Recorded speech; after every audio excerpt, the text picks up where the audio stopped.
نحمده ونصلي ونسلم على سيدنا ومولانا محمد رسوله النبي الأمين المكين الحنين الكريم الرؤوف الرحيم أما بعد فأعوذ بالله من الشيطان الرجيم بسم الله الرحمن الرحيم قال الله تبارك وتعالى في القرآن المجيد والفرقان الحميد مرج البحرين يلتقيان بينهما برزخ لا يبغيان فبأي آلاء ربكما تكذبان يخرج منهما اللؤلؤ والمرجان فبأي آلاء ربكما تكذبان صدق الله مولانا العظيم إن الله وملائكته يصلون على النبي يا أيها الذين آمنوا صلوا عليه وسلموا تسليما مل کر حضور علیہ الصلوۃ والسلام کی بارگاہ میں درود و سلام کا نذرانہ پیش فرمائیں۔ الصلاۃ والسلام علیک یا سیدی یا رسول اللہ وعلی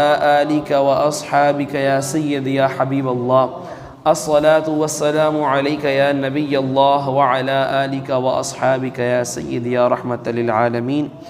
اللہ رب العزت کا بے پایاں لطف و کرم اور احسان عظیم کے جت کی توفیق خاص سے آج ہم سب جامعہ مسجد حاضہ میں نماز جمعہ کی ادائیگی کے لیے جمع ہیں۔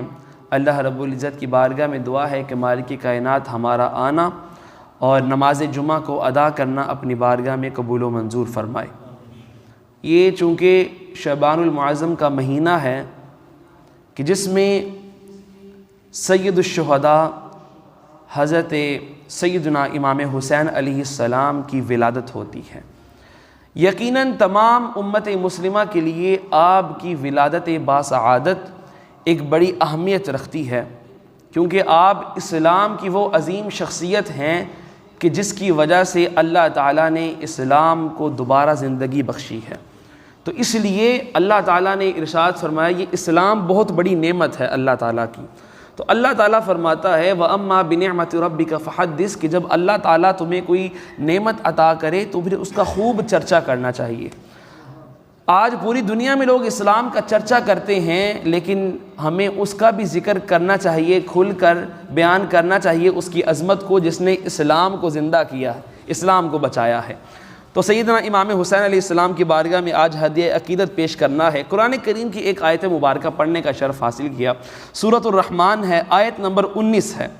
اللہ پاک فرماتا ہے مرج البحرین یلتقیان۔ مرج وہی ذات ہے اللہ تعالیٰ کی جس نے جاری کیے البحرین دو دریا کو جس نے جاری کیا، یلتقیان جو باہم ملے ہوئے ہیں، وہ باہم آپس میں ملے ہوئے ہیں، بینہما ان دونوں کے درمیان برزخ ایک آڑ ہے، ایک پردہ ہے، لا یبغیان وہ دونوں ایک دوسرے پر تجاوز نہیں کرتے۔ پھر اللہ پاک فرماتا ہے فَبِأَيِّ آلَاءِ رَبِّكُمَا تُكَذِّبَانِ پس تم اپنے رب کی کون کون سی نعمتوں کو جھٹلاؤ گے۔ اس کے بعد پھر فرماتا ہے کہ وہ جو دو دریا جب آپس میں ملتے ہیں، اللہ پاک فرماتا ہے یخرجو پھر ان دو دریاؤں سے نکلتے ہیں، منہما ان دو دریاؤں سے نکلتے ہیں اللؤلؤ والمرجان، جس کی جھلک سبز ہوتی ہے وہ ایسے موتی نکلتے ہیں، ایک کو لؤلؤ کہتے ہیں موتی کو اور ایک کو مرجان کہتے ہیں جس کی رنگت سرخ ہوتی ہے۔ اب اللہ رب العزت نے دو دریاؤں کا، دو بحروں کا ذکر کیا ہے۔ اب ہم اس کی مختلف تفاسیر دیکھتے ہیں۔ کسی نے اس کی تفسیر یوں پیش کی کہ یہ دو دریا ہیں، ایک کو فرات کہا جاتا ہے، ایک کو نیل کہا جاتا ہے، ایک کو گنگا کہا جاتا ہے، ایک کو جمنا کہا جاتا ہے، مختلف دریاؤں کی تفسیر کی ہے۔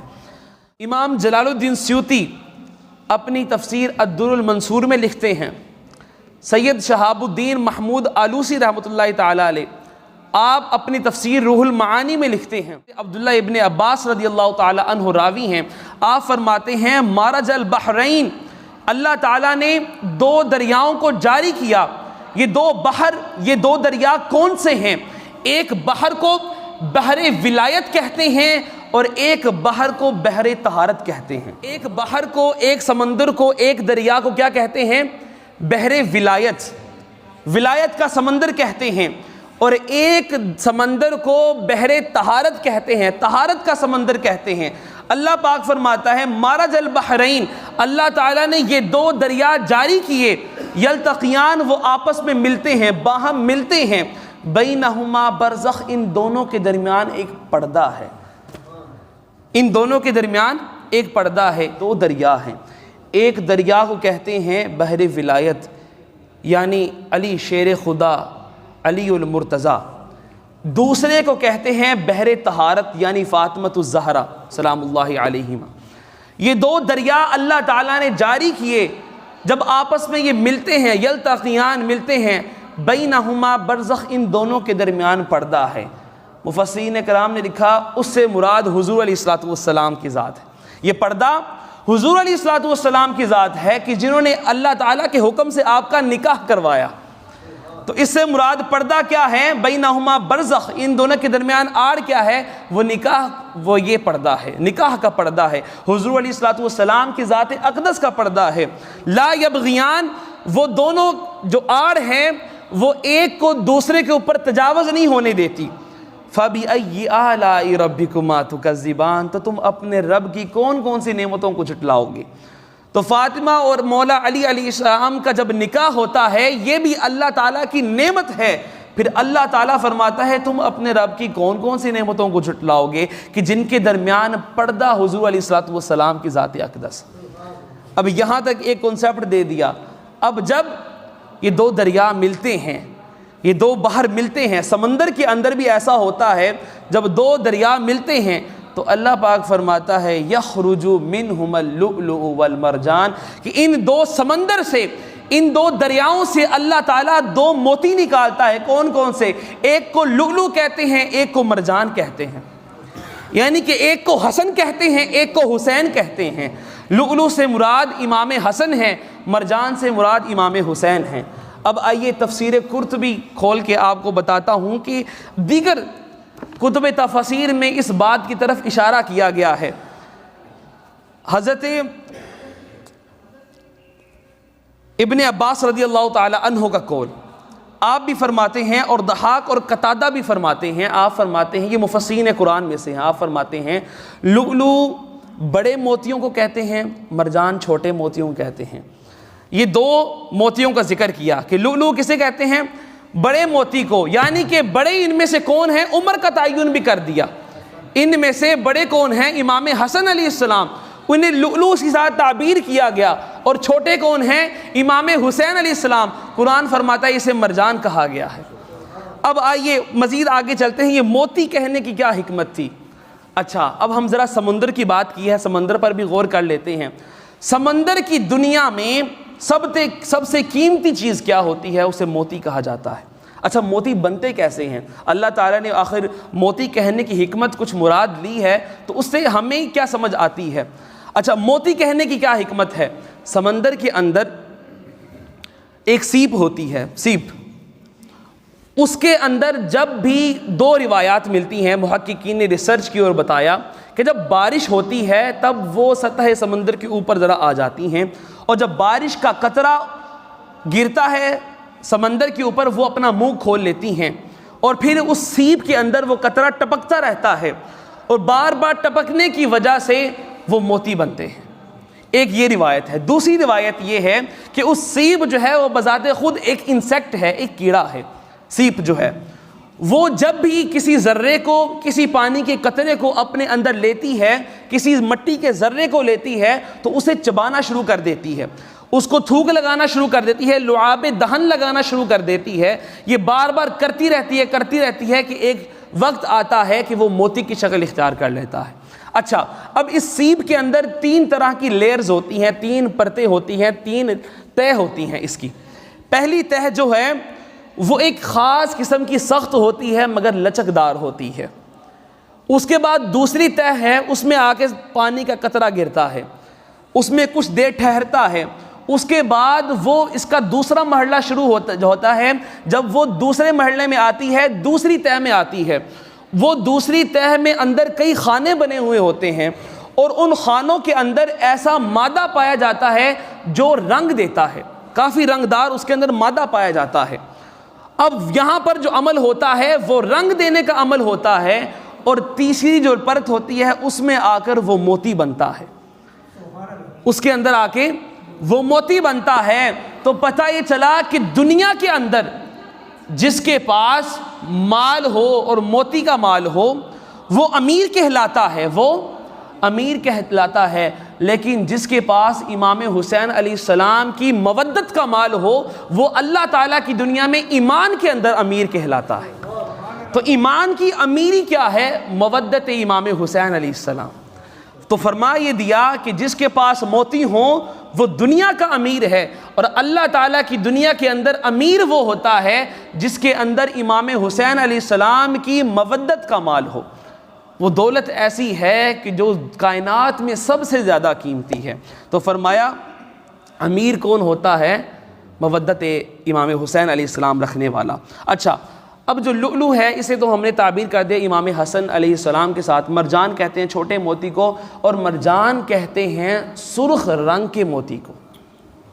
اب اس سے کس قدر تشبیہ دی گئی؟ سرخ رنگ کا موتی، یہ اشارہ ہے حضرت امام حسین علیہ السلام کی شہادت کی طرف، خون امام حسین علیہ السلام کی طرف اشارہ ہے۔ تو فرمایا یخرج منہم اللؤلؤ والمرجان، ایک کو موتی وہ ہے جسے لؤلؤ کہتے ہیں امام حسن علیہ السلام، ایک کو امام حسین علیہ السلام مرجان کہتے ہیں۔ اب آئیے دوستان محترم، یہ وہ ذات اقدس ہیں امام حسین علیہ السلام کہ جن کی ولادت سے پہلے خواب کے اندر بشارتیں دی جا رہی ہیں۔ اللہ اکبر! اگر ہم اس بشارت کو ڈسکس کریں یقین جانیے بڑے بڑے عقدے حل ہو جاتے ہیں۔ امام حسین علیہ السلام کی عظمت کا پتہ چلتا ہے۔ حضرت ام الفضل بنت حارث رضی اللہ تعالی عنہما، آپ کون ہیں؟ آپ حضرت عباس رضی اللہ تعالی عنہ کی زوجہ ہیں اور حضور علیہ الصلوۃ والسلام کی چچی جان ہیں۔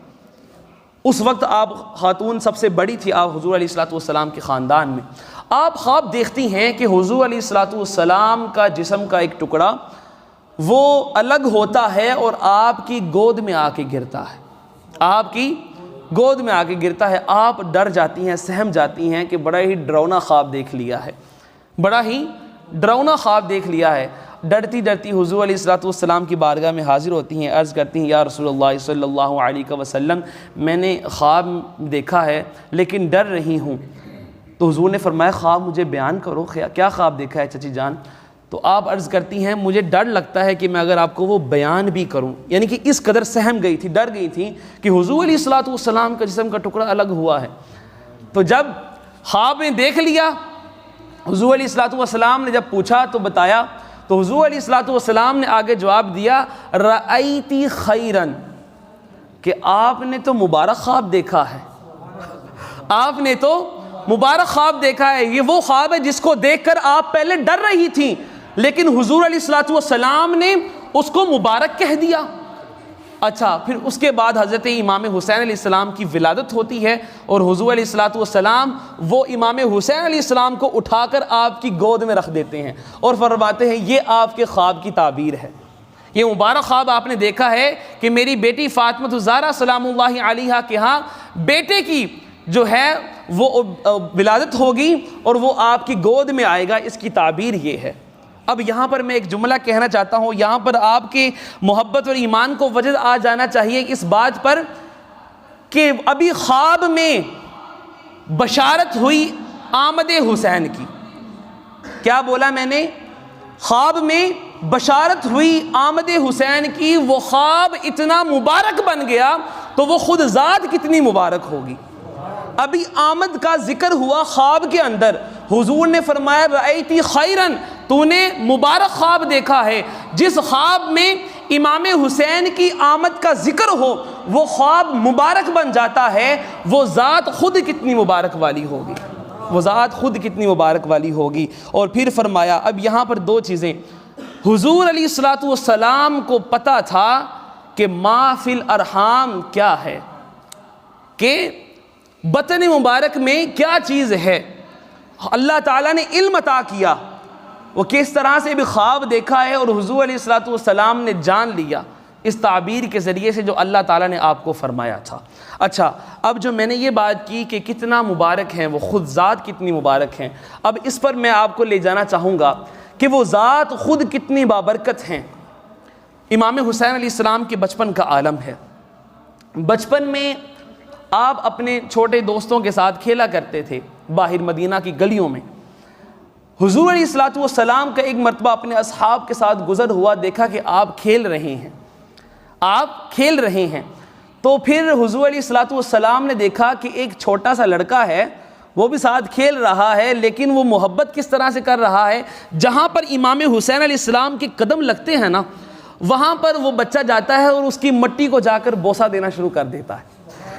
محبت کرتا ہے، دوستی کی وجہ سے محبت کرتا ہے چھوٹا لڑکا، وہ امام حسین کے قدموں سے لگنے والی خاک کو جا کر چومتا ہے، بوسہ دیتا ہے۔ حضور علیہ الصلوۃ والسلام اس کو دیکھتے ہیں، اس لڑکے کو، اس کے پاس جاتے ہیں، اس کو اٹھاتے ہیں، اس کو بوسہ دیتے ہیں، اس کو چومتے ہیں، گلے سے لگاتے ہیں اس بچے کو۔ ساتھ اصحاب رسول صلی اللہ علیہ وآلہ وسلم کھڑے ہیں، سوال کرتے ہیں، یا رسول اللہ صلی اللہ علیہ وسلم آپ اسے اتنا پیار کیوں کر رہے ہیں؟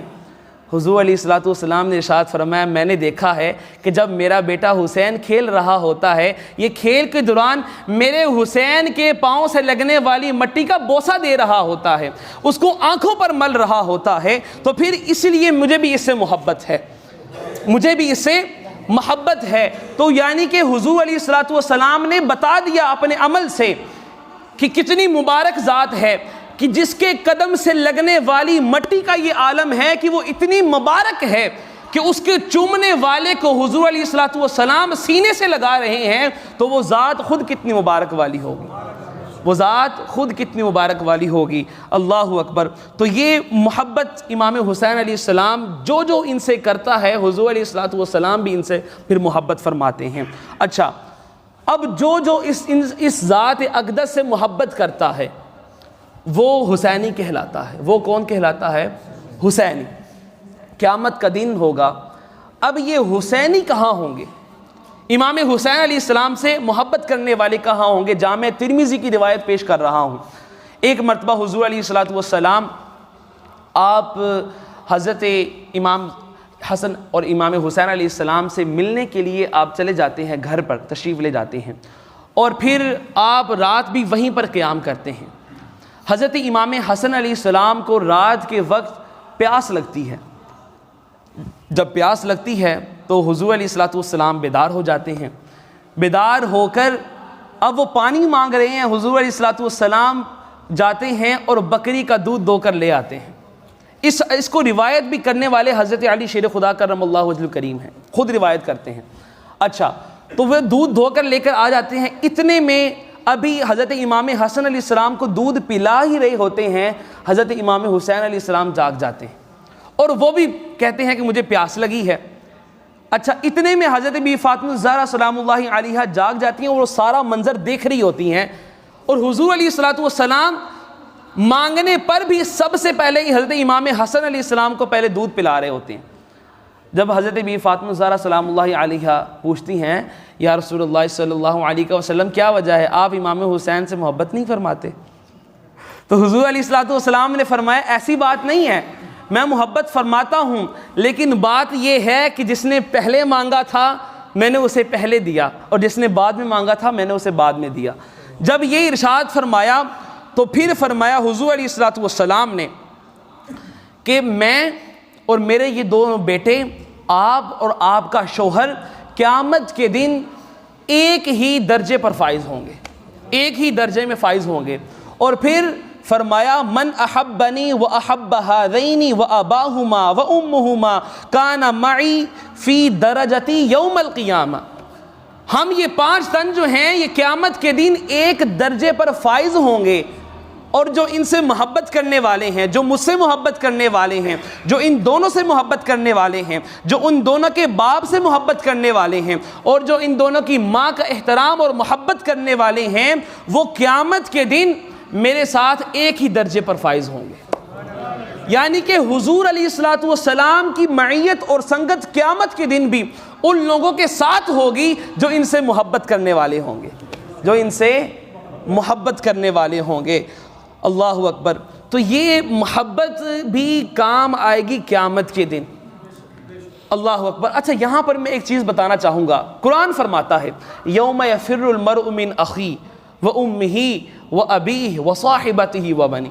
قرآن کریم میں ارشاد فرمایا اللہ تعالیٰ نے قیامت کا دن ہوگا، ماں اپنی بیٹی سے دور بھاگے گی، بیٹا اپنے باپ سے دور بھاگے گا، کوئی کسی کا ساتھ نہیں دے رہا ہوگا، لیکن حضور علیہ الصلوۃ والسلام نے فرمایا قیامت کا دن ہوگا، میں اور میری اہل بیت، میرے گھر والے ایک ہی درجے پر فائز ہوں گے، ایک ہی جگہ پر ہوں گے، اکٹھے کھڑے ہوں گے۔ پتہ یہ چلا کہ یہ عام پبلک کے لیے ہے، عام لوگوں کے لیے ہے کہ ایک دوسرے کی پہچان بھی نہیں ہوگی اور دور دور بھاگ رہے ہوں گے، لیکن اللہ تعالیٰ نے قیامت کے دن میں بھی آپ کو ایسا پروٹوکول دیا ہے کہ آپ ایک دوسرے کو پہچان بھی رہے ہوں گے اور ایک دوسرے کے ساتھ کھڑے ہوں گے، ایک دوسرے سے دور نہیں بھاگیں گے بلکہ ایک دوسرے کے ساتھ کھڑے ہوں گے۔ تو یہ محبت ہے، جو محبت کرتے ہیں پھر اللہ تعالیٰ کے حبیب ان کو کیسے بھلا سکتے ہیں؟ تو یہ محبت جو ہے یہ عقد قلبی ہوتی ہے۔ اسی لیے خواجہ معین الدین چشتی اجمیری رحمۃ اللہ تعالیٰ علیہ نے فرمایا تھا کہ شاہ است حسین، بادشاہ است حسین، دین است حسین، دین پناہ است حسین، سرداد نداد دست در دست یزید، حقا کے بنا لا الہ است حسین۔ تم بات کرتے ہو لوگوں، تم کہتے ہو کہ ہم اسلام کے پیروکار ہیں، ہم اسلام کو ماننے والے ہیں، میں کہتا ہوں اسلام اور دین ہی امام حسین علیہ السلام ہے، دین ہی امام حسین علیہ السلام ہے۔ اور دین میں سے اسلام کی بات کرتے ہو تم، دین میں سے حسین علیہ السلام کو نکال دیا جائے تو دین کے پاس کچھ بچتا نہیں ہے، کچھ بھی بچتا نہیں ہے۔ اس لیے آپ فرماتے ہیں کہ میں کہتا ہوں دین ہی حسینی ہے، دین ہی امام حسین علیہ السلام ہے۔ اللہ اکبر۔ دوستان محترم، جب آمد ہوتی ہے حضرت امام حسین علیہ السلام کی، اور جب آپ کی گود میں حضرت بی فاطمہ الزہرا سلام اللہ علیہا کی گود میں آ جاتے ہیں، جب گود میں آتے ہیں تو حضور علیہ الصلوۃ والسلام تشریف لاتے ہیں اور فرماتے ہیں حضور علیہ الصلوۃ والسلام کہ میں اپنے بیٹے کو ملنے کے لیے آیا ہوں، میرا بیٹا مجھے دکھاؤ۔ دن کا وقت تھا، ننھے حسین علیہ السلام کو حضور علیہ الصلوۃ والسلام دیکھنے کے لیے تشریف لاتے ہیں۔ جب دیکھتے ہیں تو پھر کیا فرماتے ہیں، شاعر اس منظر کشی کرتا ہے، کیا لکھتا ہے، فاطمہ کیا حسین نور بکھرتا ہے تیری گودی میں، فاطمہ کیا حسین نور بکھرتا ہے تیری گودی میں، حسن اٹکیلیاں کرتا ہے تیری گودی میں، فاطمہ کیا نور بکھرتا ہے تیری گودی میں، حسن اٹکیلیاں کرتا ہے تیری گودی میں، رات اور چاند لازم و ملزوم ہیں مگر، رات اور چاند لازم و ملزوم ہیں مگر، دن کو بھی چاند اترتا ہے تیری گودی میں، دن کو بھی رات اترتا ہے تیری گودی میں۔ دوستان محترم، یہ وہ عظیم ہستی ہیں کہ جن کی محبت ہمیں دنیا میں بھی کام آئے گی اور آخرت میں بھی کام آئے گی۔ فرمایا کہ جو جو میرے حسین سے محبت رکھے، اے اللہ تعالیٰ تو بھی ان سے محبت رکھ۔ من احب حسینا فقد احبنی ومن احبنی فقد احب اللہ، کہ جس نے امام حسین علیہ السلام سے محبت رکھی اس نے مجھ سے محبت رکھی، اور جس نے مجھ سے محبت رکھی اس نے اللہ سے محبت رکھی۔ تو یہ کس قدر اللہ کے حبیب صلی اللہ علیہ وآلہ وسلم نے وضاحت کے ساتھ آپ کی عظمت اور شان کو کھل کر بیان فرما دیا ہے۔ اچھا، اب جب ولادت ہو جاتی ہے، ولادت کے بعد یہ دستور ہے کہ بچے کا اچھا نام رکھا جاتا ہے، بچے کا، لیکن قربان جائیں کہ جس کا نام بھی عرشی ہو، بڑا مل کر کہیں سبحان اللہ، جس کا نام بھی عرشی ہو اور جس کے نام کا کوئی ثانی نہیں، اس کی ذات کا ثانی کوئی کیسے ہو سکتا ہے؟ اب اس پر میں گفتگو کرنا چاہوں گا۔ حضرت علی شیر خدا کرم اللہ وجہ کریم فرماتے ہیں کہ جب حضرت امام حسن علیہ السلام کی ولادت ہوئی نا، تو میں جب حضور علیہ السلام ملنے کے لیے تشریف لائے تو حضور علیہ السلام نے فرمایا کہ کیا نام رکھا ہے بیٹے کا؟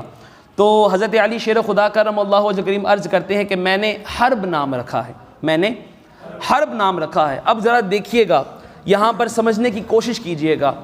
حرب کہتے ہیں جنگجو کو، خوب طاقتور، بہادر اور ہر میدان میں آگے رہنے والے کو حرب کہتے ہیں۔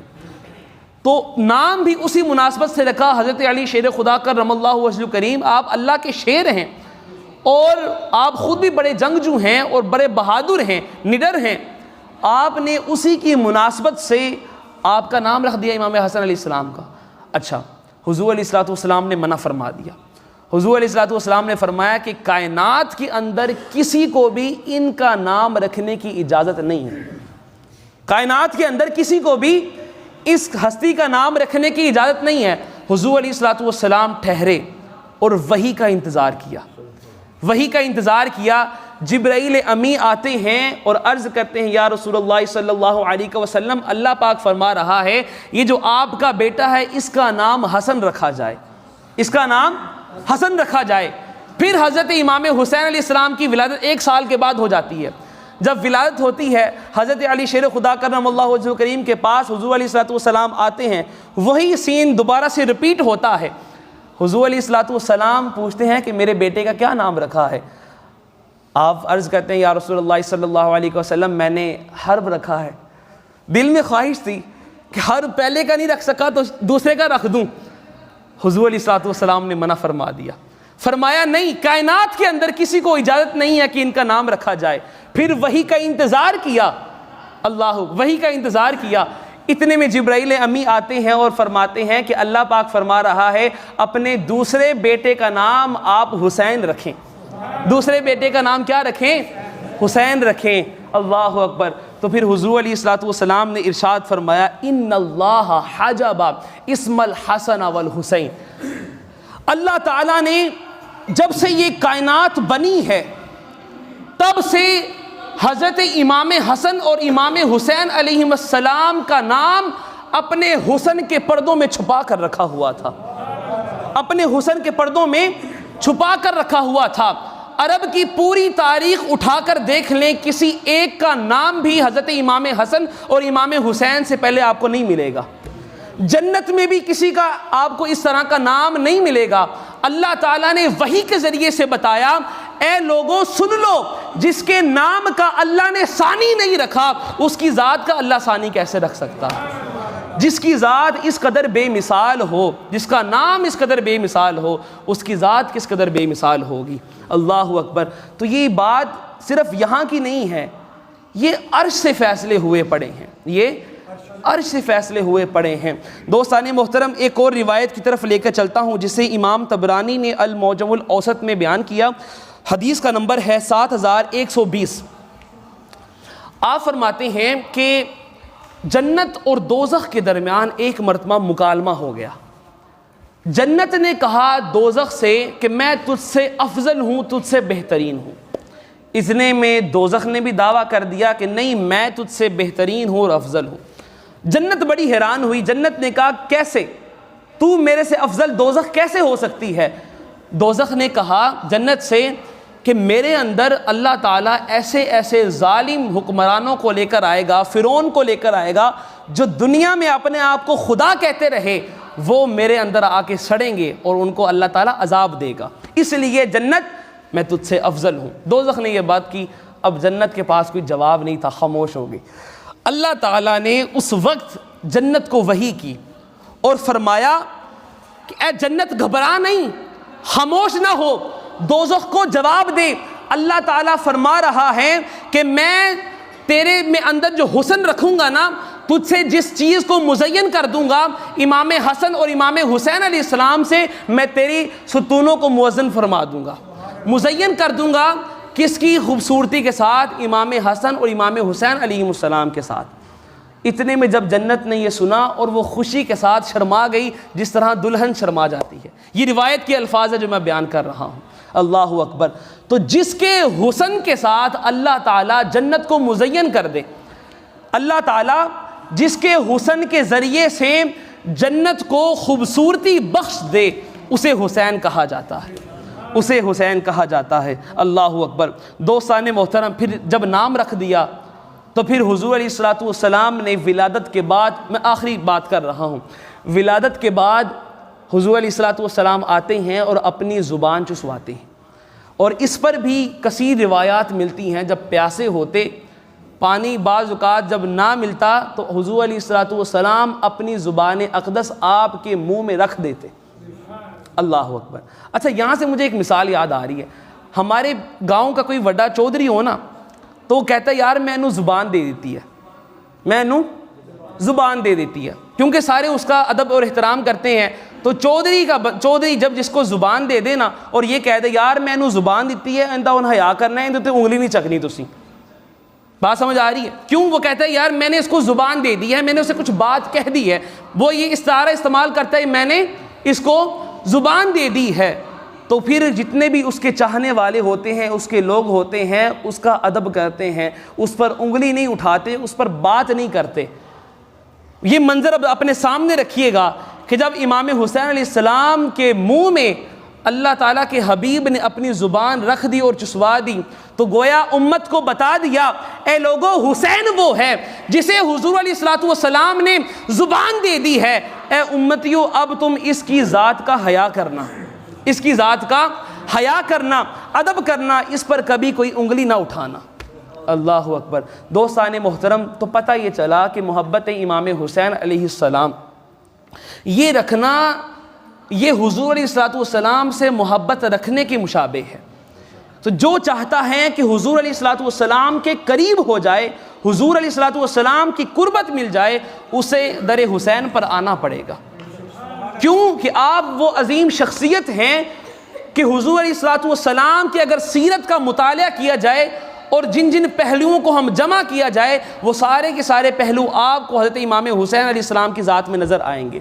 تو پھر شاعر کیا خوب لکھتا ہے، ان اشعار کے ساتھ میں اپنی حاضری کا اختتام کرتا ہوں کہ حسین جیسا کوئی والی نہیں گیا، کوئی ہاتھ ان کے در سے کبھی خالی نہیں گیا، سر دے دو یا بیعت کر لو یہ طلب تھی یزید کی، سر دے دو یا بیعت کر لو یہ طلب تھی یزید کی، سر دے دیا بیعت نہ کی، اس در سے تو یزید بھی خالی نہیں گیا، اس در سے تو یزید بھی خالی نہیں گیا۔ تو پھر پیر نصیر الدین نصیر شاہ صاحب رحمۃ اللہ تعالیٰ علیہ کا قلم جنبش میں آتا ہے اور آپ لکھتے ہیں کہ پشتوں سے ہوں نصیر میں منگتا حسین کا، ورثے میں میں نے پایا ہے صدقہ حسین کا، کافی ہے میرے واسطے نقد غم حسین، چلتا ہے ہر جہاں میں سکہ حسین کا، چلتا ہے ہر جہاں میں سکہ حسین کا، اور قبضے کی زد میں آج میدان حشر بھی قربان جاؤں میں نے مارکا دیکھا حسین کا، اور کر دیا ثابت یہ علی اصغر کی جنگ نے،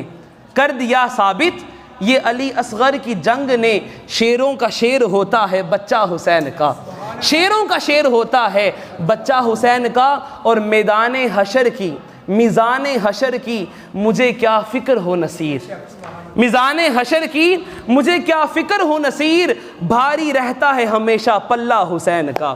اللہ رب العزت کی بارگاہ میں دعا ہے کہ مالک کائنات ہم سب کو آپ کی ذات گرامی سے ہمیں محبت کرنے کی توفیق عطا فرمائے اور آپ کے رستے پر چلنے کی توفیق عطا فرمائے۔ وما علیہ الا البلاغ۔